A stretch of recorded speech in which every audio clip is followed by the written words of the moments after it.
start, we will have the national anthem led by the Rotary Chorus. Oh, it is. Maybe. Come on, let's go, let's go. And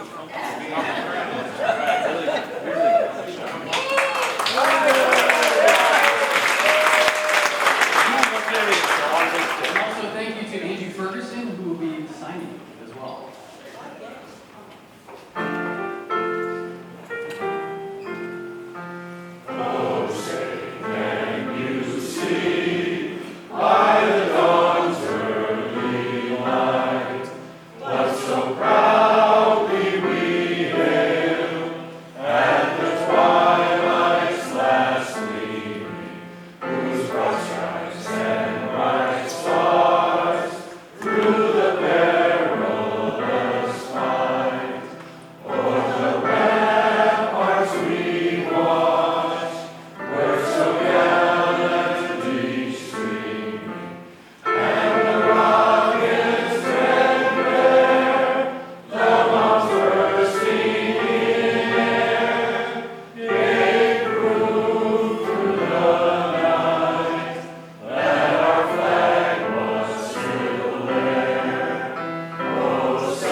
Okay, let's pray. Pray with me, please. God, whose call to service has been heard through centuries of time, whose challenge has been met by those who said, that call is mine. We thank you today for all of those in and around our club who have made others their own concerns and have thereby known the joy for which the human spirit yearns. God, whose call yet rings loudly throughout the world today, whose challenge is directed now to us to find a way to meet the needs of others looming larger than our own. Motivate and strengthen us that our compassion may be shown. Projects good and great have brought us some renown, but let even more success and service vindicate our zeal, giving soul and substance to our banner and our wheel. The four-way test and other rules in gold and blue urge us to be guided by the benevolent, fair, and true.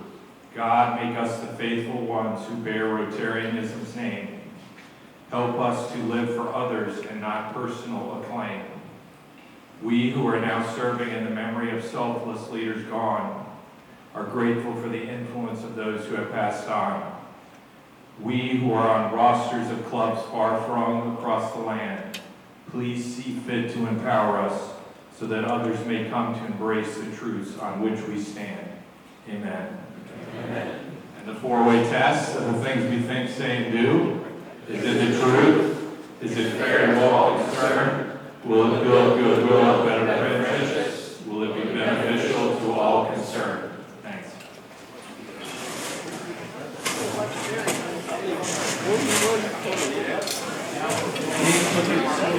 Our distinguished guests.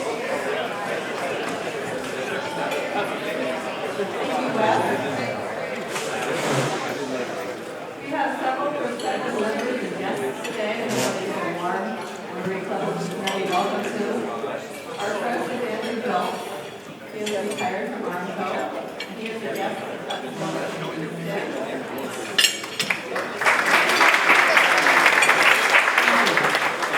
Laura Saylor is also a prospective member. She is from Mount St. Joseph, and she is a guest of Ed Mathis.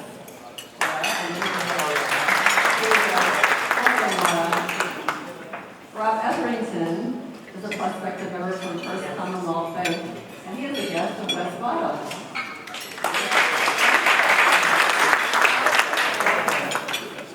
We have Brad Betts, who is a guest of Jack Scott, who's from the University of Cincinnati. Welcome. I am not here. And then we have Cindy, I can't even read my own writing. Thank you, Hargrove. And she is a prospective member. She is with Arlington Memorial. And she is with Michael Shotton. Yes, Michael Shotton. Thank you.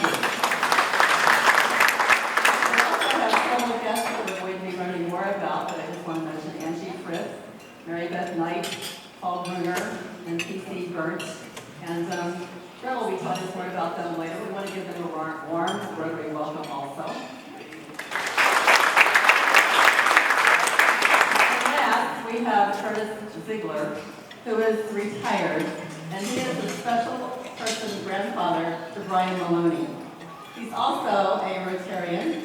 He is past president of the Hutchinson, Kansas Club, also the past president of Lando Lakes, Florida. There's actually Lando Lakes. And he is presently the assistant governor of the Hutchinson, Kansas Club. So welcome so much.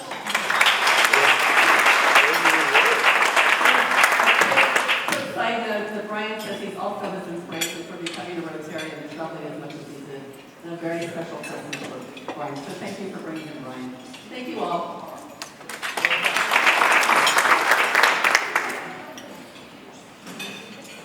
Now, Bill Shula will announce Paul Harris Fellowships. Thank you. Rotary International Convention with Calgary was outstanding, with 17,000 Rotarians from 140 countries, a great international service. I'm honored to be here today to recognize 7 of our Rotarians who support the Rotary International Foundation. I'm going to ask them to come forward and stand up here while I make some comments and then present them with their awards. So please come forward and I call your name. Brett Betts, John Vogel, Tom Noonan, Ariel Miller, Steve King, Brett LeVar, and John Farmer. Come on up over here, please.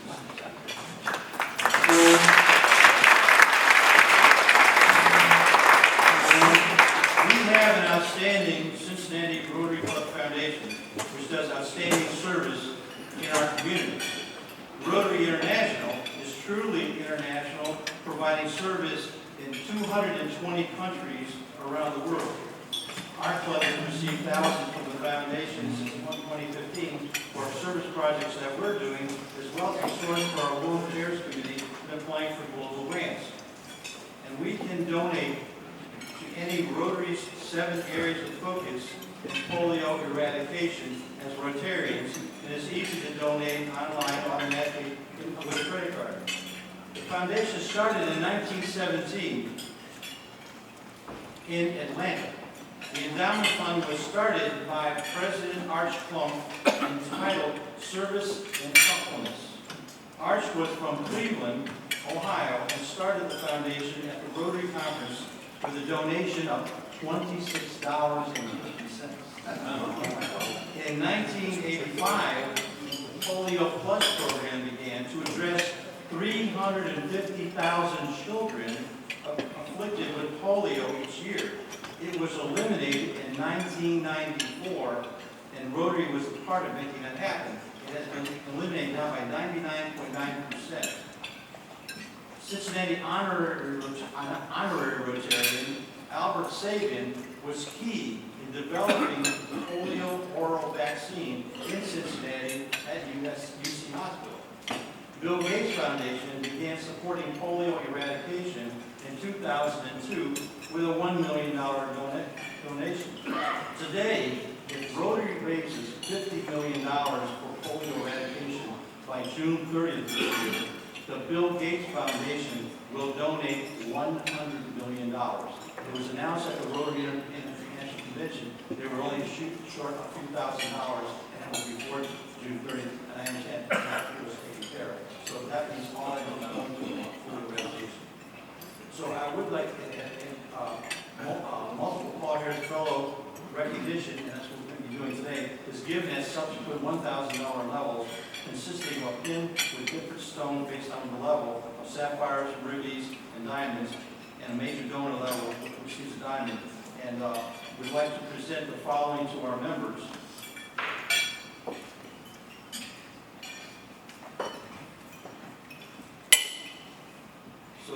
is Dr. Brett Betts.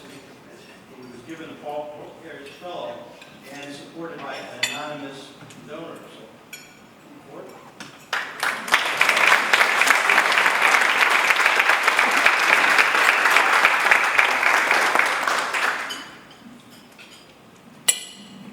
Also, Josh Vogel is receiving a pin certificate as well, based on an anonymous donor.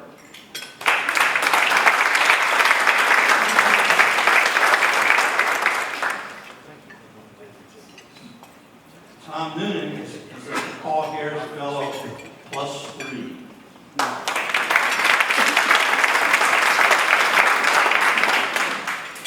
And then Ariel Miller, she is getting one for Paul Harris +5 and +6.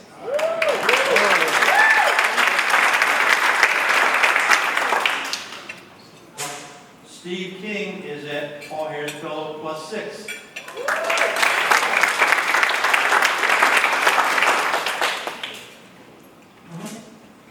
Brett LeBar is at Paul Harris number 7.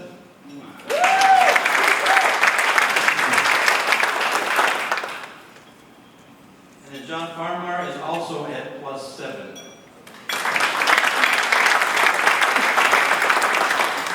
I want to congratulate them for receiving their recognition, but also thanking all our Rotarians here for the support of the Rotary Foundation. And please see me if there are any questions you might have.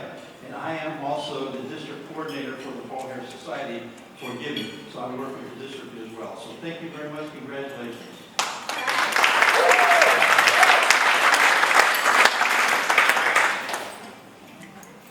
Thank you, Bill. Congratulations to all.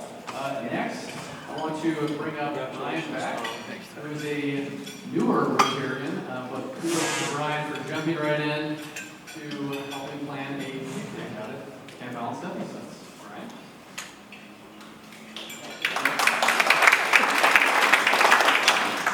All right, yeah, here to talk about the picnic being back. It's been gone longer than I can remember, like you said. So we have pre-sale tickets. I should have got to the money in the last part.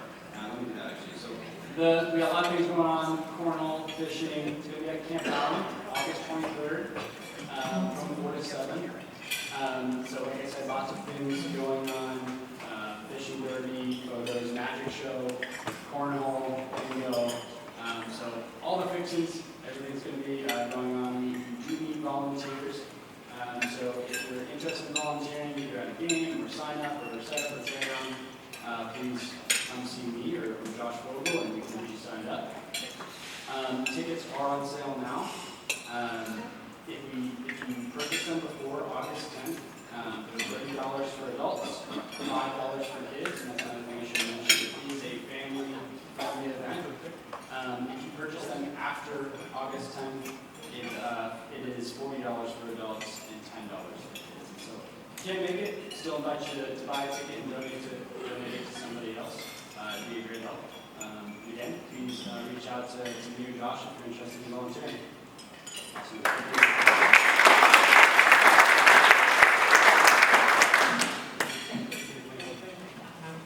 Thank you again, Brian. And it is very picnic. Let it be noted that I have already bought myself and my entire family tickets. So Brian mentioned they're accepting volunteers. We're also accepting volunteers for anyone who wants to take care of my kids during the picnic. I'm just not happy for that. But it is very important to spend time out there at Camp Allyn Stepping Stones. It's a great way. My son will be 10. He remembers the last time he was out there. He was just recently asking me about it. Loves the putt-putt. Archery, I don't know if he should be doing that, but he's going to try to make it happen. So, thank you again, Brian. Next, we're going to have Lisa Lucas, who has an announcement on Rotary Due Days. I want to thank you, Lisa, for all that you're doing. This is a major undertaking, as you all know, so thank you, Lisa.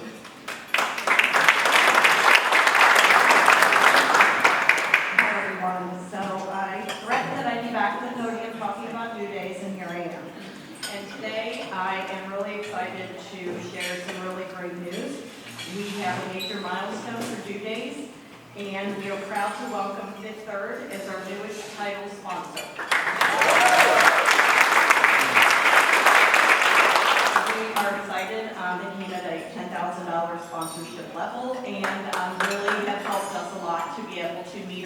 goal of doubling our meals for the meal packing event. Last few years, we've been able to do 12,000 meals. This year, because of their support and all of our other sponsors, we're going to be able to make that 24,000 meals in just one afternoon. And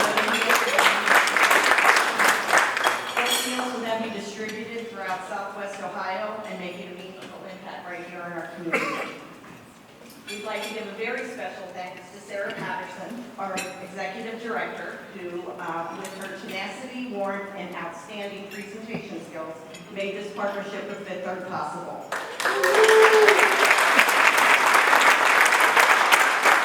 Sarah met with the Fifth Third team, she built a relationship, and secured this sponsorship for us. And this growth is a direct result of her hard work and vision, so thank you so much. We'd also like to recognize and thank our other sponsors for due days, who continue to fuel the impact. The Rotary Foundation, Rotary Club of Cincinnati, EMI Network, Decal Impressions, Wealth Quest, and Fork Bank. Your generosity helps us expand this initiative and continue our valued partnership with the Cincinnati Business Courier.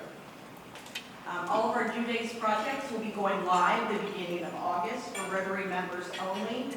So be on the lookout there for more details so that you can sign up for your favorite project. This is our club's largest service project of the year, and volunteering at a due days project really only takes between 3 to 4 hours that day. So hopefully you guys will all be able to sign up. Also, I want to thank our committee who has been hard at work for months putting this together.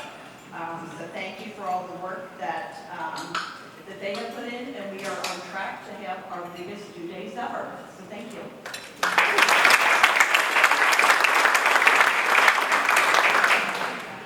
Thank you again, Lisa. And for those of you that have not been to the meal packing event, it's a great thing. See Rotarians all in one room, working together for one cause. And for those of you that have been there before, you get the pleasure of wearing a cool hairnet. So if you want to see the internet, somehow Sarah, I don't know, always makes it out without the hairnet. I think something about being on cameras, I don't know. So we'll see about that this year. All right, so next I want to go over the announcements. President Lisa has a wonderful idea. I'm not reading through all of them, but you can see them all up here. Please use the QR code. And this week's meeting sponsor is past Foundation President and Media President. Foundation is a mouthful. It's Brett LeVar. Thank you, Brett. This afternoon, committees that are meeting after, is this one after, the hands-on service, will be after in the Allyn room. We have several birthdays celebrating, that we're celebrating this week. And so we have, let's see, I guess we won't have that up there, but as far as the folks that are here in the room with us, we have Hutch Miller. Woo! We have Linda. Oh, well, Hutch was here, but apparently has birthday plans, so that's great. Good for him. And we have Linda Kelly. She is here.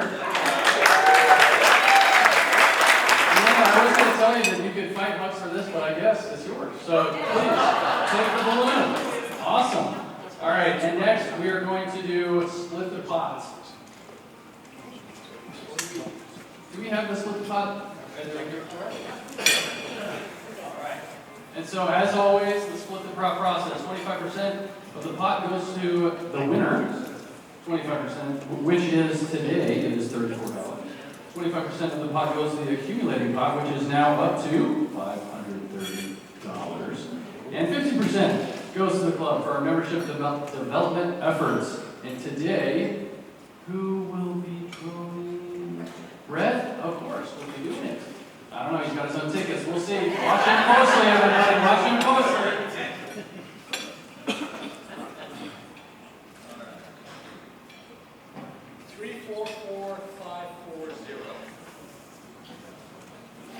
Better not be the last.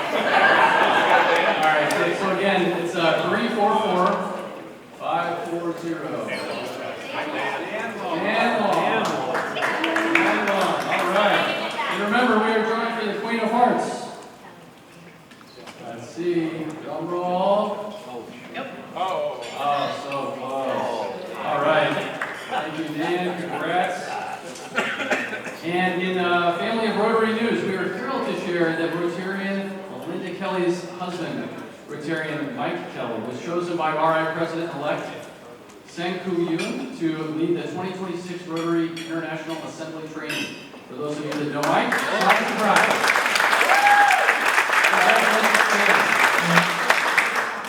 Laurie Quinlivan has let the office know that she recently had a bike accident. She's having shoulder surgery. So please keep her in your thoughts and prayers and send her encouragement as she goes through the rehab process.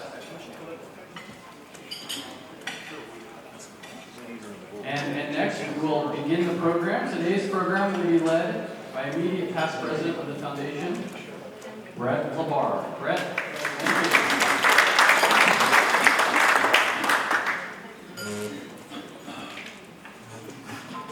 So I just want to say, first of all, it's great to be able to have this opportunity once every year to spend some time on the foundation. And the way I look at the foundation, the Rotary Foundation of Cincinnati, is it's the financial engine that enables us to really get our humanitarian goals accomplished. So we'll just go through and make this.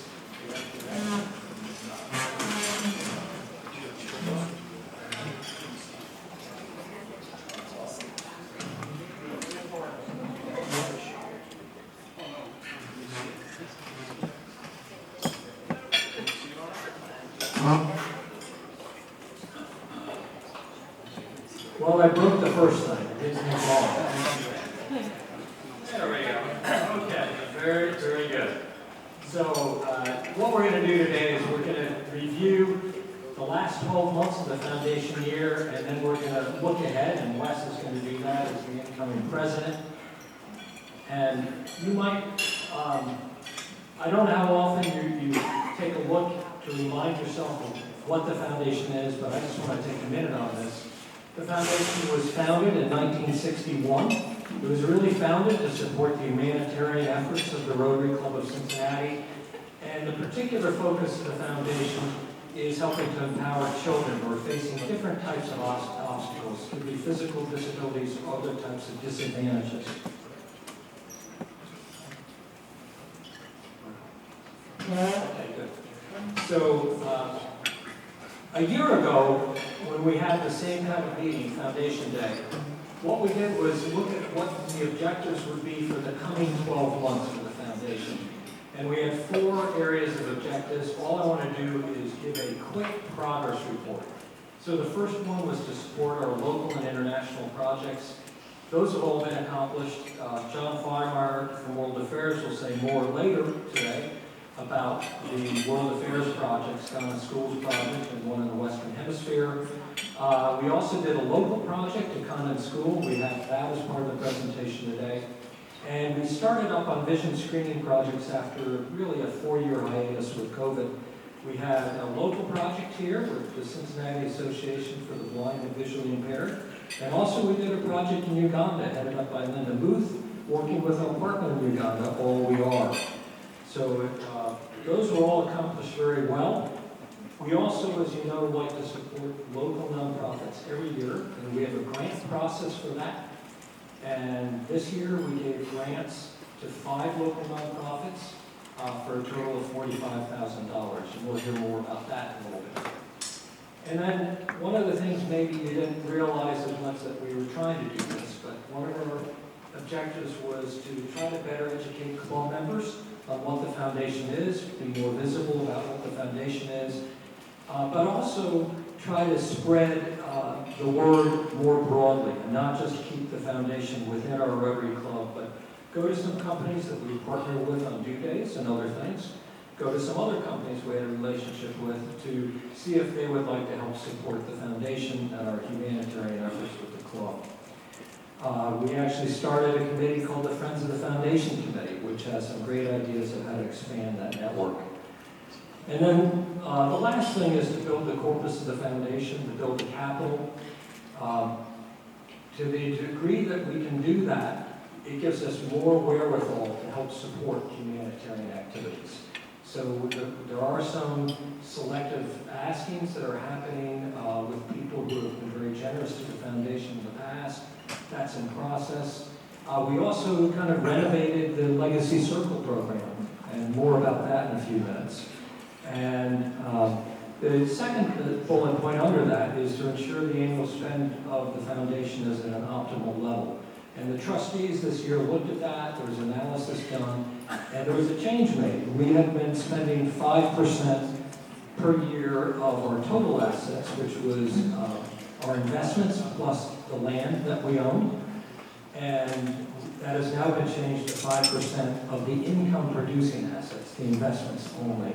And the trustees will continue to reevaluate what the right spend level is going forward.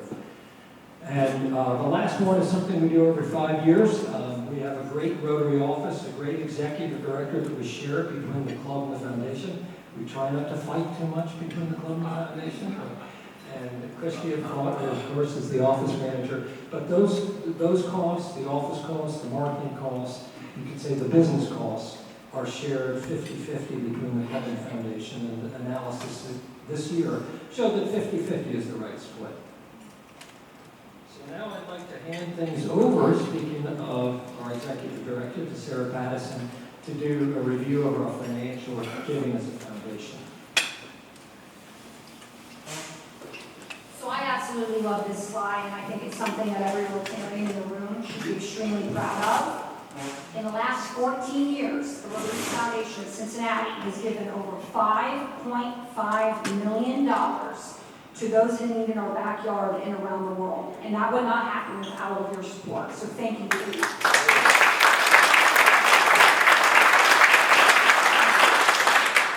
So this pie chart is a little hard to read, but it's showing how that spend has been broken out. So our largest recipient is Camp Allyn Stepping Stones at 55%. That's that blue there to the right, with over $3 million to keep the property operated and for other things going on at Camp Allyn Stepping Stones, the balloon rides, things of that nature. The second biggest there is Believe to Achieve. That's the orange at 16%. That was our signature fundraiser. For those of you that weren't aware, we did that for 9 years. And for those 9 years, 100% of the net proceeds went to 3 nonprofits. And we gave out $900,000 from Believe to Achieve in those 9 years. Again, because of your support. Next is the other large projects right there in the green on the left. That's 8%, roughly $457,000. And that includes our community heroes. So during COVID, the foundation donated $150,000 for gift cards for our first responders, firefighters, police, nurses. That also includes Emma's art card at Cincinnati Children's that the Rotary Foundation did, and the Condon playground that we worked on last year for those students. Next is our local allocations. That's in that sky blue color. Also 8%, roughly $450,000. So again, in the last 14 years, the Rotary Foundation of Cincinnati has donated to 175 local nonprofits. That just blew my mind. World Affairs at 6% in the light green, and they're continuing to get stronger and stronger. So in the last 14 years, roughly $300,000. We're going to hear more from John about all the exciting things going on in World Affairs. But that was Madagascar, Uganda, and Ghana. Then the community in the purple, that's 3%. That's our youth exchange projects and the Condon holiday party. Then the club projects in that burnt orange there that you can barely see with 2%. Again, Rotarians come in strong during COVID. Rotarians bought gift cards. The foundation matched those gift cards. We then auctioned those gift cards off, Believe to Achieve via Zoom, and donated money that way. This also includes the Fruit Bowl project. It was previously at St. James, now it's at Condon School.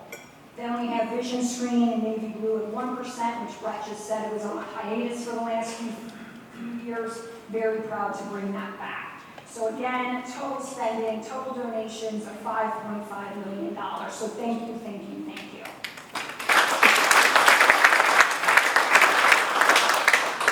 Just wanted to review what the foundation will fund in 25-26. The Rotary Foundation of Cincinnati does fund accounting.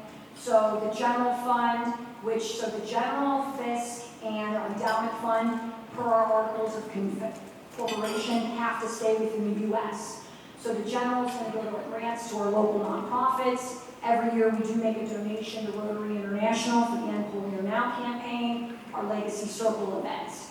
FISC, those are restricted funds for children with special needs. So a large portion of that goes to Stepping Stones Camp Allyn, the balloon rides, and then the Condon holiday party, as well as grants to local nonprofits where it meets the foundation's criteria under the FISC fund.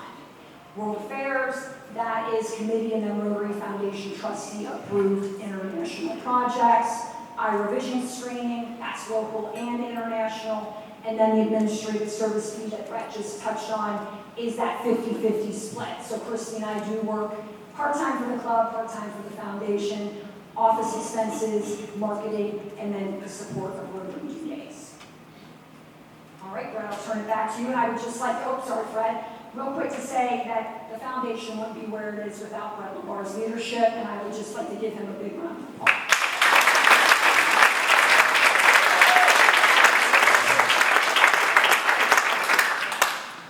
It gives me great pleasure to invite Fred Fisher to the podium. If anyone wants to talk about a veteran of Camp Allyn and Stepping Stones who knows everything inside and out, we are so glad to have Fred as our committee chair for the Camp Allyn committee. Thank you, Fred.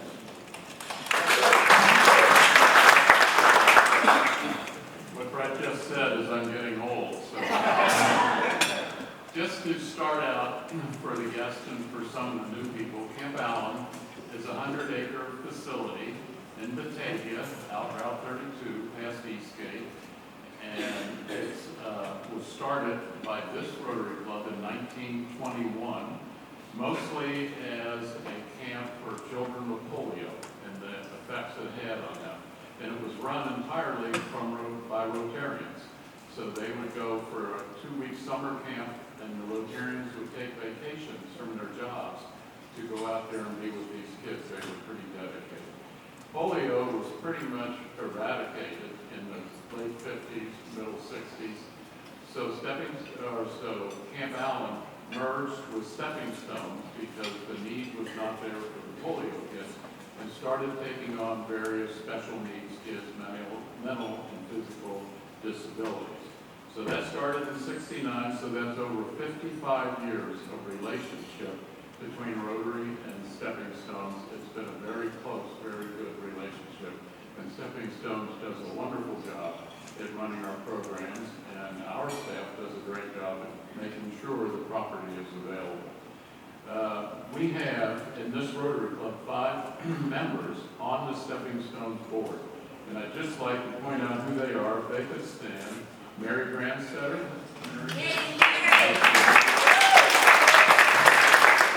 Barnard, Bob Thompson, Allyn Hussein, and myself. We're all 5 of us. So we do have a special guest today, Rob Eckrington, who's here. He would stand. He is president of the board of Stepping Stones.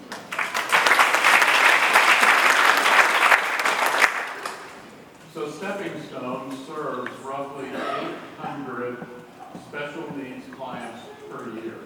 And I always make a point at these talks that that's a number is 800. It affects a lot more people than that.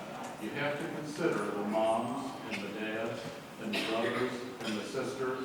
You get to an effect of 5 people really fast.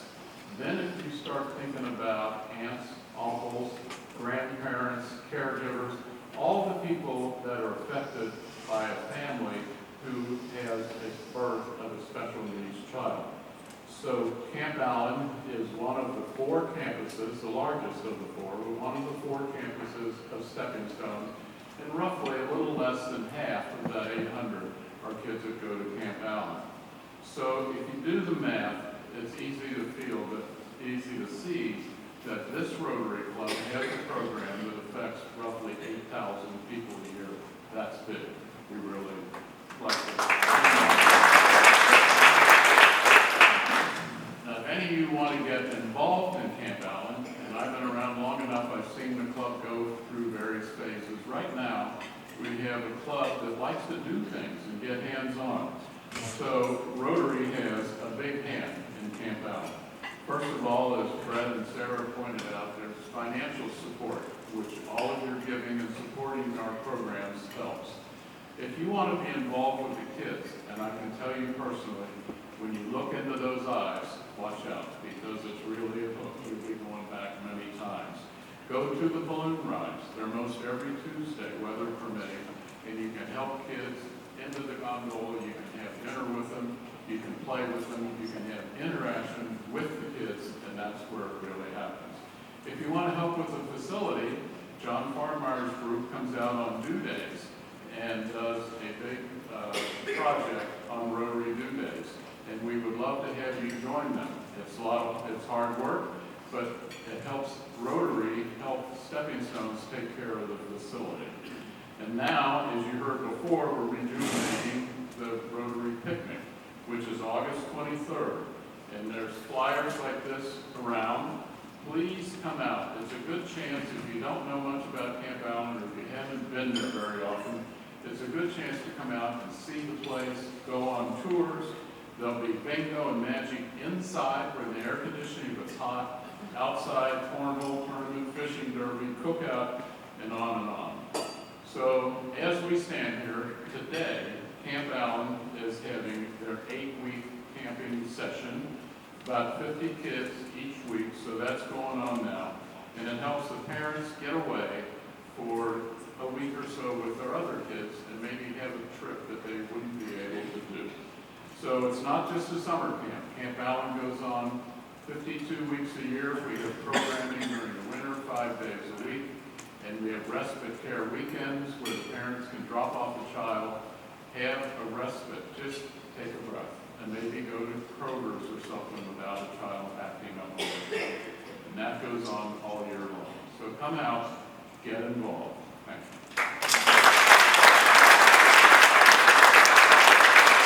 Thank you, Senator. Great update.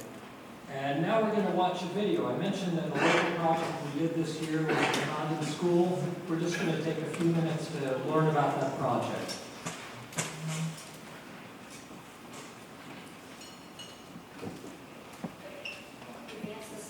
Oh, you can see I wasn't listening during training.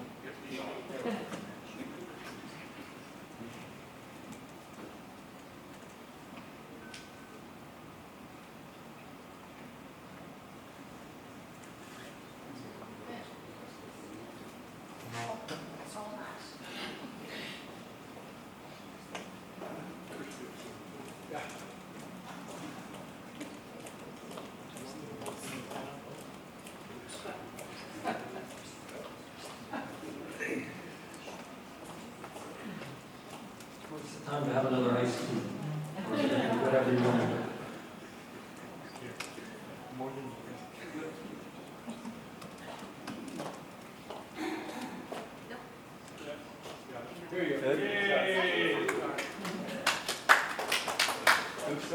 No sound, Christine.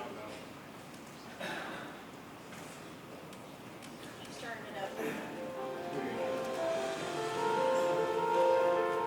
Started from one of those meetings for the Roselawn Condon holiday party, and the teacher had mentioned she's going to Once Upon a Child to buy used toys at Tickle Me Elmo, and she had plans to have her print a switch. All this teacher, she's got her own kids, and she's taking her own time and her own money to print these switches so these kids can have toys, and not only toys, but toys that they want to play with. They get to actually feel independent, and especially with how the bodies are in my classroom and some of the other bodies in the building, it is very hard for them to feel independent and in control of their environment. Some of them use 2 different switches, so I have a dog that walks and a dog that also barks, and they would have to, if I wanted to, barking is a funny noise.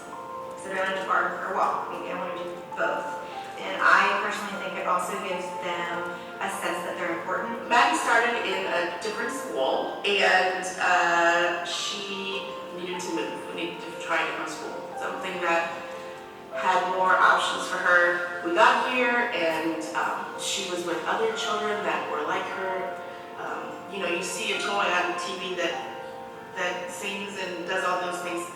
You know, an average kid can pick it up, press the button on the back of the whatever, and they can play with it. That's not something that she can do without, missing it, or it's just too heavy, and that probably goes for quite a few of the other kids. And the fact that she can play with it and, just do a little tap on that switch. I don't know, you probably got a chance to meet Jeremiah. He's like a star around here. So just seeing him like be able to interact with different people, like his like the remote controls that he uses for his like race cars and things like that. It just kind of opens up the door for kids to do things across the room, or like kind of like set them, like change the lighting or bring up a video that they really like. So it's nice just seeing kids who would struggle with accessibility and doing things that we take for granted every day, just being able to do things easily for them, that easy for them to do. It makes me so happy to get to see these guys playing with things, because they don't get that opportunity. And a lot of these kids don't have toys at home that they can play with. So just being able to give them a Switch to take home and give them toys that they can play with at home by adapting it. She's able to play with it, and she just has so much fun with it. And it's amazing to get to watch these kids just light up. It's everything, because when a child is playing, it's almost like they're uninhibited, right? So they will play and they'll interact with the toys or the Switch that they're playing with, and it's pure, and it's not, they're thinking without realizing that they're thinking. And it's so important because it's a great way for them to express how they're feeling. It's kind of like eye-opening. Like, it's kids with disabilities and different stuff, but you don't know, how severe and how, just regular day life will impact them. Everyday life, you don't know what to listen that other kids don't have that you have. So it's just that. Everybody in that class is at different developmental stages, and that to me is so interesting, and how we can adapt and fit their needs, and to see them grow, like little Armani. I mean, she's talking now, and she wasn't talking back in August when we started, and little May waves now, and it's just to see them grow, because all kids have potential. Every time I come here, I have to talk to myself when I walk in, don't cry, because it is overwhelming. The things that we all take for granted, like you said, hearing your child the teacher was just telling me that she had a switch for a fan. I didn't even think about a fan, I was thinking toys. But she said these kids can't say, I'm hot. That these parents are worried about if they're at the zoo, their child could be hot in their coat and overheat and be in trouble, but they can't vocalize that. So the fact that now this Switch can get a fan, I can help this child as simple as cooling off, which is not anything on my radar as a mom. It's just, it's amazing to be a part of. With donations, what you're doing is you're helping break down barriers at school for accessibility, but now we're able to go further, and we're a Title I school, and get things into the home. And I think people overlook the little things, like your child, who's 12 years old, playing by herself with a toy for the first time. Thank you from all of Roseland Condon, staff and students. You were very appreciated.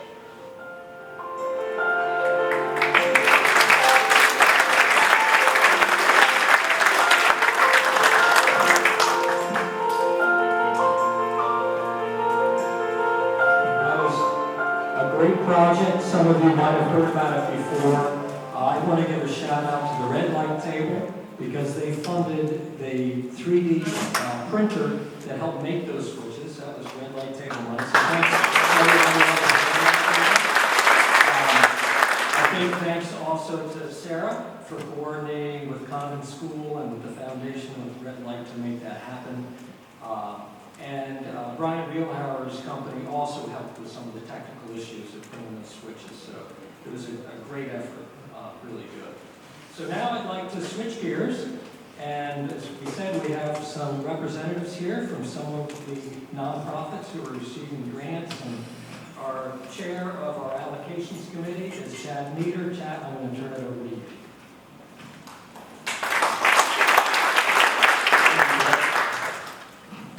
Not quite as tall.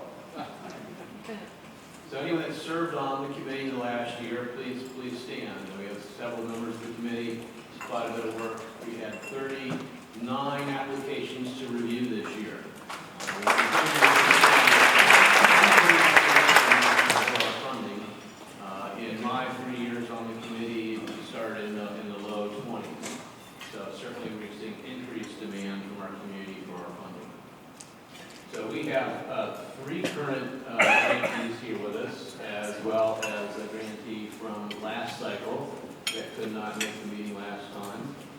So our first grant was to Feed the Soul, their Healthy Holidays initiative, ready snacks and meals for school breaks, focusing on fresh fruits and breakfast items. And we've had a previous collaboration with them on a hands-on project with packing bags last year in conjunction with the Joe Burrow Foundation. So I'd like to introduce Mary Beth Knight.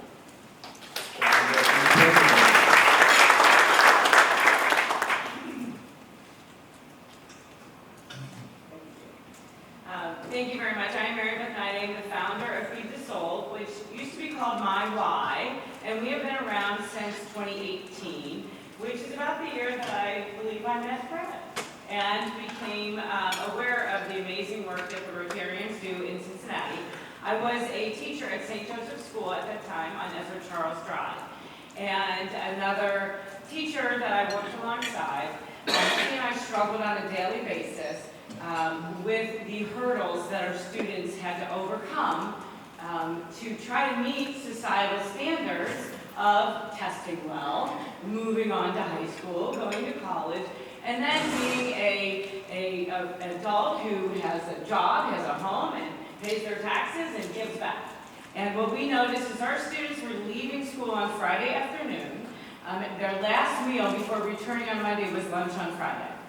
And we're surviving, trying to survive on the weekends, by eating Doritos or hot fries and a soda that they could pick up at the local store because they were living and going to school in food deserts. This is something that we were not okay with because we saw that nutritional deficit, that hunger, impacted their future.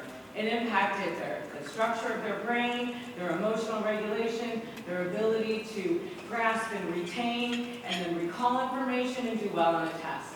And I know that if I miss a meal, I don't do so well in life as a mom, as a founder of an organization, as a friend, as a parent. I don't do well, let alone having to take a test and put my best foot forth every day without good nutrition and being hungry.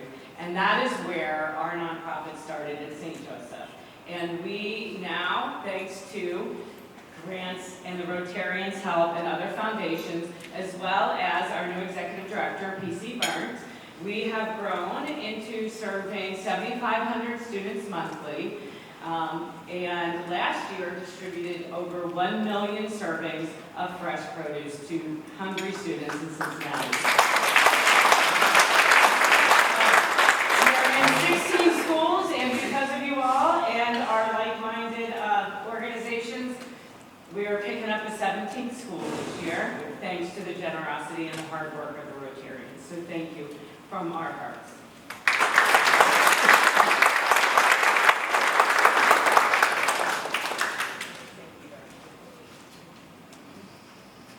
Our next grantee is the Clovernook Center for the Blind and Visually Impaired. We are funding their Camp Abilities Project, an adaptive sports and sleepaway camp at Miami University. Self-advocacy and self-determination are flagship tenets of the program. And this has been a global program for over 30 years. So introducing to you their Executive Director, Paul Bruner.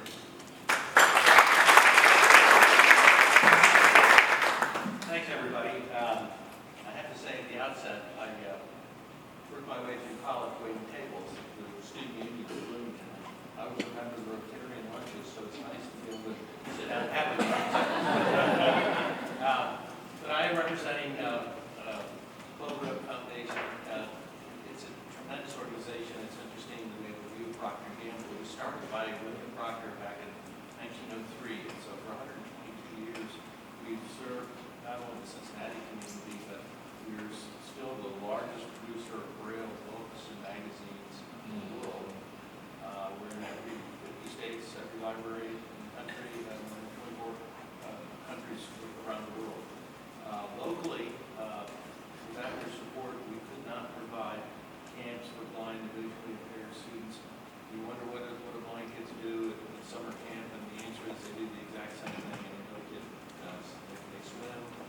ice skating, they do rock climbing, and really for the vast majority of the kids that we serve, this is the first time they've ever been to camp. And it truly is a life-altering experience for them. So I deeply appreciate your support. Thank you very much.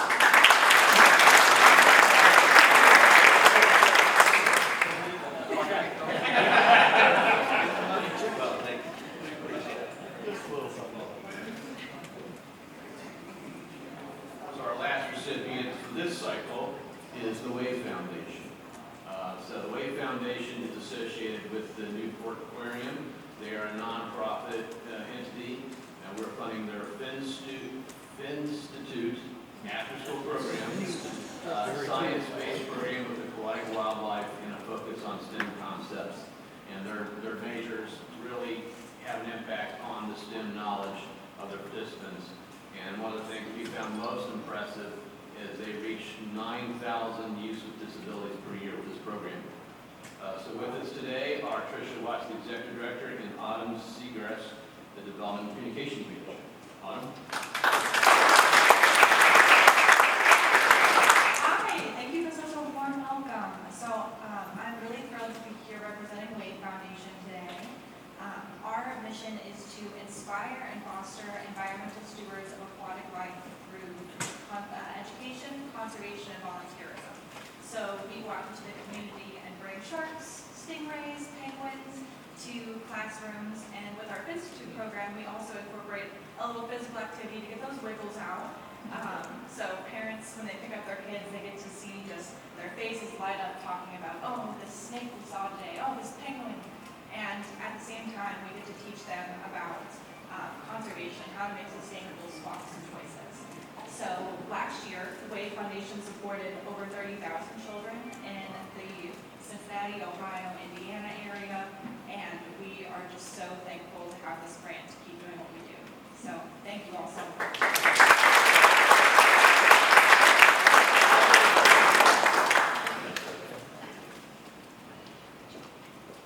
And last but not least, recipient from the last cycle, St. Rita's.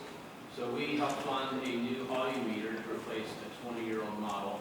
This new advanced tech provides more educationally relevant hearing evaluations. Angela Firth, the president, is with us today. Angela.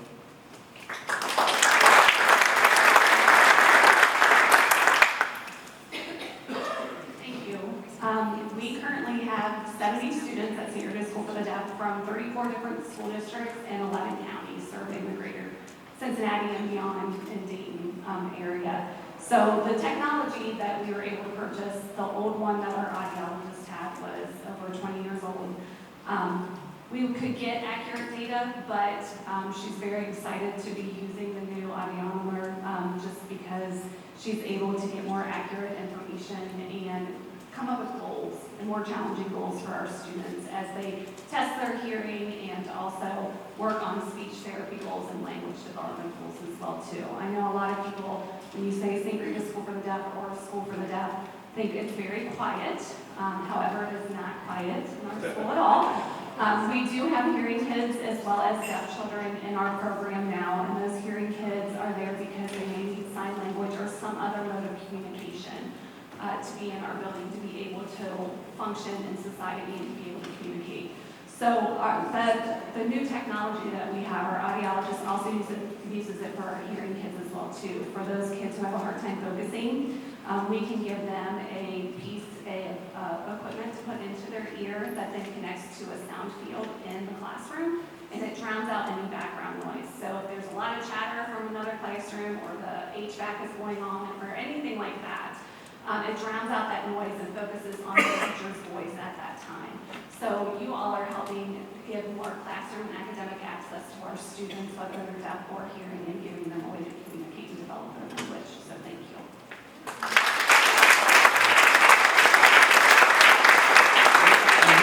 This has already been sent back in the fall, so don't forget it. No, you're not. All right, a couple of quick things, and Chad, thank you for that. We want to, I only want to take a minute on this, but I really want to say thank you. I want to thank the club in particular, all of us.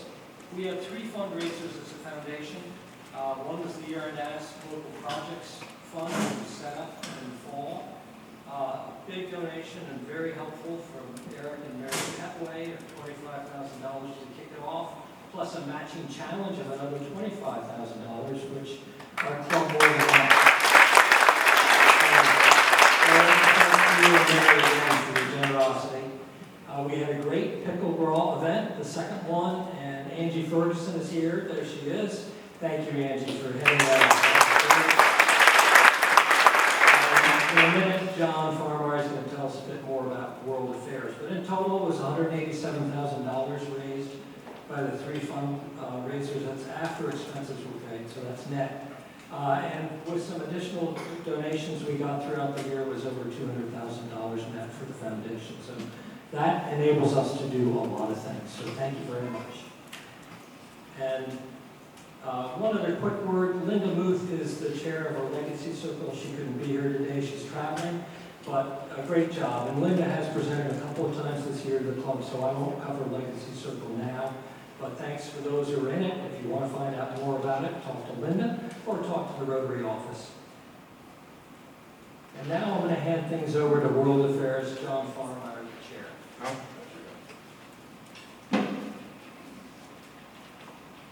All right. Thank you. Good afternoon, Rotarians. The World Affairs Committee was very active in Rotary Year 24-25. A few weeks ago, Tony Autry shared the successes of a recent Cincinnati Rotary and Rotaract trip to Ghana and all that we provided to schools and students there.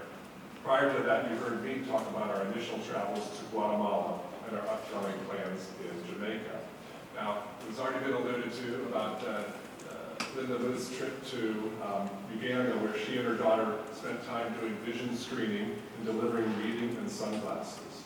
They did this at a medical clinic where our dollars funded solar panels a few years ago through our partnership with All We Are and Solarize Uganda Now. Rotary Year 2024-25 had plenty of successes to celebrate. We raised almost $56,000, and about 20 Cincinnati Rotarians and friends traveled abroad to do service above self in multiple international locations. Now in Rotary Year 2025-26, the World Affairs Committee will be leading two projects in the Western Hemisphere where you, and I mean you, will have the opportunity to travel and see how your support is improving the lives of others, actually getting your hands dirty and brow sweaty as we do hands-on service. From February 1st through the 8th of 2026, Project Champion Jessica Stieritz will once again lead us on a journey to Guatemala, visiting schools, delivering textbooks and other supplies, and sitting side by side with students to learn how our dollars are supporting them. Unlike the trip we went on this past year, next year's trip will just be for Rotarians and friends only. We expect Rotarians from across the country will be joining us. I'm very excited that we are finalizing our mission trip to Jamaica as well, with travel dates being March 8th through 15th, 2026. In partnership with Food for the Poor and Rotary Club of Kingston, we plan on building at least 2 houses for families in need. Think of it as a Habitat for Humanity type experience where Rotarians will work side by side with local craftsmen, erecting a home in a single day and handing the kids to the needy family at the end of that day. Whether it is using a hammer, paintbrush, being a gopher, or just offering water or moral support, Rotarians and friends of all skill levels are encouraged to participate. Project Champion Nancy Reese is also planning other service opportunities while we are there, as well as attending a Rotary Club of Kingston lunch and doing a day of sightseeing. If getting involved in either of these projects gets your heart beating faster, please see me or any member of the World Affairs Committee. We are especially eager to hear how you, and I mean you, might be interested in traveling to Guatemala and Jamaica. If you want to learn more about our projects in other ways,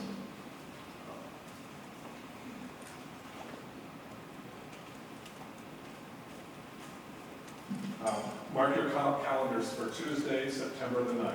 As seen on the flyers, like this, on the tables, and I'll hand some afterwards, We will have food and beverages at the Carnegie Center at Columbia Tusculum from 6 to 8 p.m. that evening. And we'll hear from our project champions as well as a representative from Food for the Poor. During the evening, we hope to beat the $56,000 we raised last year. The more money we can raise, the more houses we can build and school children that we can impact. As you can see, the new Rotary year has a lot of exciting international opportunities, and now closer to home in the Western Hemisphere.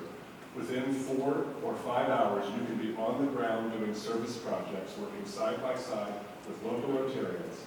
Please consider traveling with us and joining the World Affairs Committee or supporting us financially in the work that we do. Thank you very much.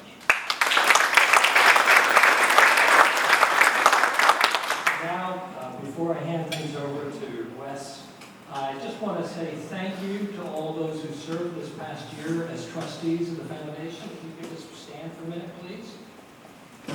You're here as a trustee. I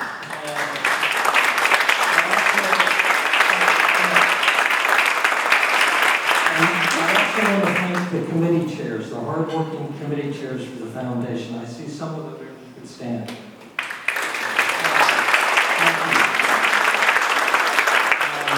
Tom Noonan, thanks for being co-chair of World Affairs. I know you rolled off at the end of June, but thank you for that. The other two people that I have to thank before I hand it to Wes. Sarah Pattison, as our executive director, has done an outstanding job, outstanding leadership this year. So fortunate to have her as part of our leadership team, part of the foundation and the club, of course. And also Christy Shushak. Christy's hiding somewhere. There she is. Christy, thank you so much for what you did this year. Thank you again for your generosity as Rotarians to the foundation. Much appreciated. Now, I'm handing it over to Wes, who is more than ready to start. And I'm really thrilled to have you as the next Rotary Foundation president. Thank you so much.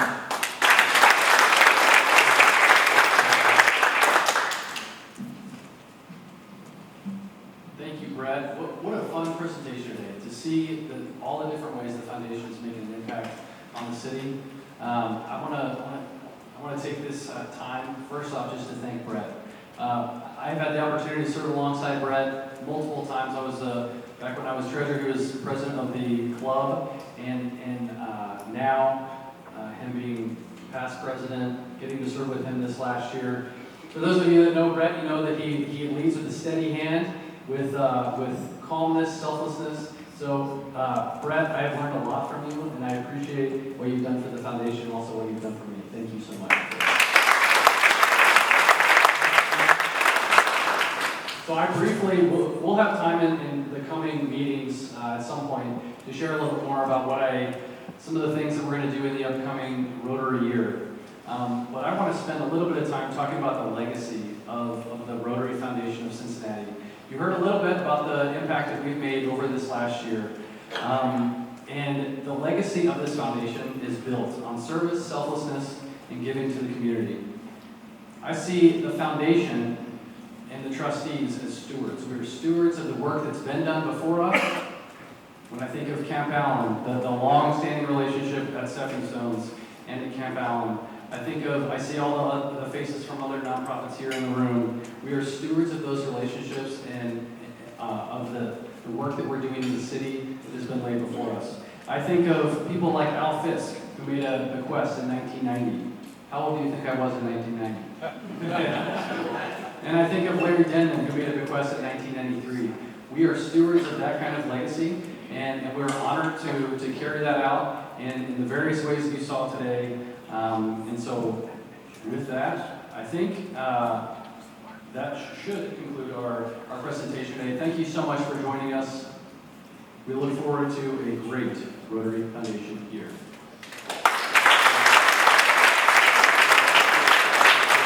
The hands-on committee is not meeting today. Ring the bell.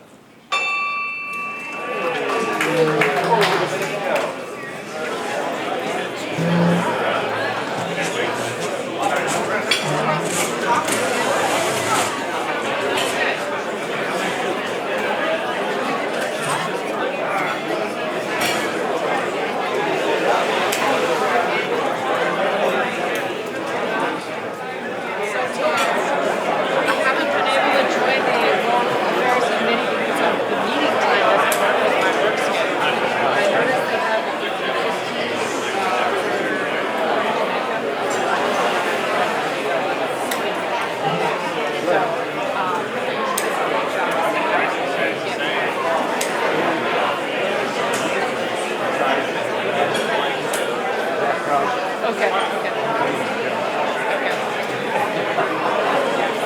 Good to see you. Good to see you.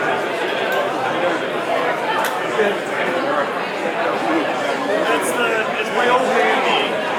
It's my old man knee. Yes, I've got old man knee.